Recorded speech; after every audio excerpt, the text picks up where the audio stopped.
السلام عليكم، كي دايرين؟ لاباس عليكم؟ مزيانين؟ نتمنى هذا الفيديو يلقاكم في احسن الاحوال. خوتي العزاز، الفيديو ديال اليوم عباره عن طريقه كيفاش كنصايب كرواسه بالطريقه ديالي، طريقه سهله وبسيطه. تابعوا الفيديو حتى الاخير. على بركه الله. اول حاجه كنجيبوا الخميره ديالنا ديال العجين حبيبات، كنديروها في الكاس ديال الماء دافي، كنخليو الخميره ديالنا تتفاعل. وهنايا في هذا الزلافه هذه غنديروا كيسان ديال دقيق الفورس. بعد ما غربلناه غنديروا 6 ديال الكيسان ديال العنبه. بعد ما درت 6 ديال الكيسان ديال العنبه ديال دقيق الفورس، كندير السكر على حسب الذوق، كل واحد شحال ما بغى يعمل. انا عملت 4 المعالق ديال السكر، عملت شويه ديال الملحه، يعني راس معلقه صغيره ديال الملحه، وعملت ساشيه ديال سكر فانيليا، وكذلك الخميره د الحلويات. غنخلط هاد النواشف مع بعضياتهم. وهنايا كنعمل 4 معالق ديال الزيت، وكندير الخميره ديالي العجين حبيبات. وهنا غنخلط الكل مع بعضياته بالحليب، كنجمعهم بالحليب. وهنايا دابا غنعمل العجانه، بغيتي تعجني بيدك بغيتي بالعجانه. وهنايا غندير العجانه باش نجمع بها العجينه ديالي. هانتوما اخوتي العزاز، نحاول نعجنها واحد شويه، والتبليد راه كتجي سهله، يعني هي ما فيهاش حتى شي صعوبه.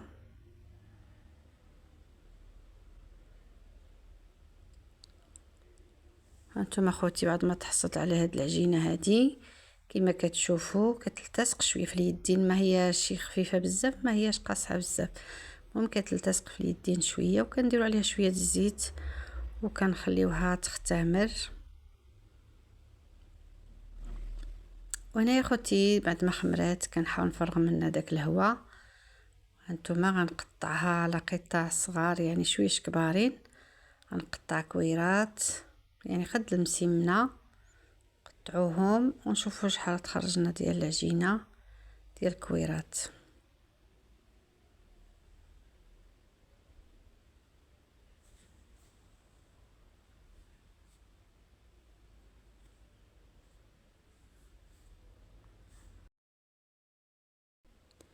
بالنسبه للعجينه ومن بعد غنعاودو نقسموها على جوج، يعني باش نحاولوا نتحصلوا على كويرات صغار ونتحصلوا على بزاف ديال الكويرات ديال العجينه.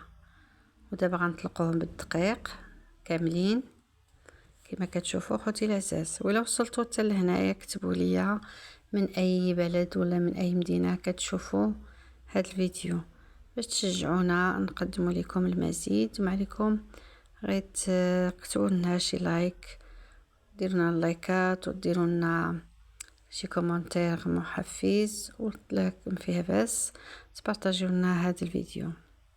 بعد ما طلقنا العجينه ديالنا كامله نتوما كتشوفوا، دابا غنجيبو الزبده مذوبه وهي بارده.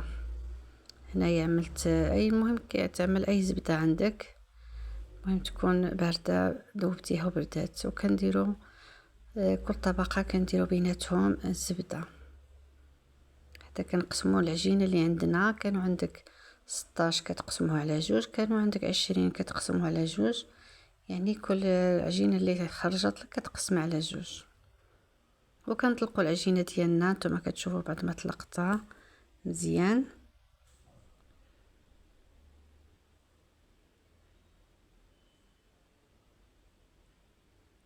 وكنقسمها قطع صغار. وهنايا كنحاول ندورها، انا ما كتعجبنيش بها الشوكولات، حاولت نعملها حسبيه كما كتشوفوا. كنفتحها من هنا وكنتفح، يعني كنبقى نلوي العجينه حتى كنسالي الكميه اللي عندي. هانتوما اخوتي حاولوا نجبدوها واحد شويه ونكوروها، يعني اسهل ما يكون حتى كنكمل الكميه اللي عندي د العجينه. هنايا خرجت ليا جوج سوينيات ديال الفران ديال الكرواسات.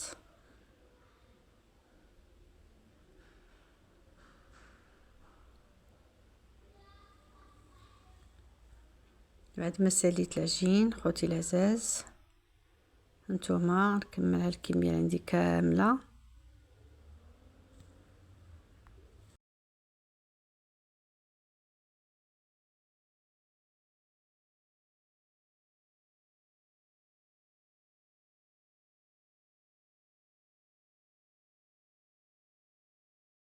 كنحاول نضغط عليهم حيت باقي غيزيدو يتنفخوا.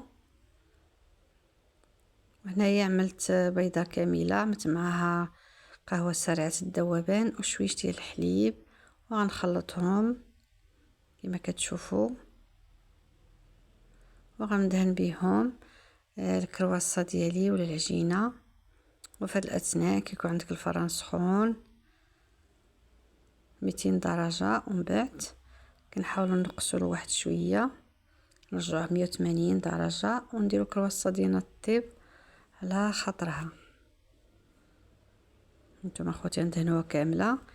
يمكن لكم ترشوها بشي حاجه، بالسمسم ولا اي حاجه عندكم، بغيتو تخليوهم بحال هكا. نتوما كتشوفوا بعد ما طابوا كاين جوج اشكالات. عملت سوينيه فيها صغارين، ودرت هاد السوينيه فيها هادو كبارين، جاو يعني الداخل ديالهم فشفشين. والسلام عليكم.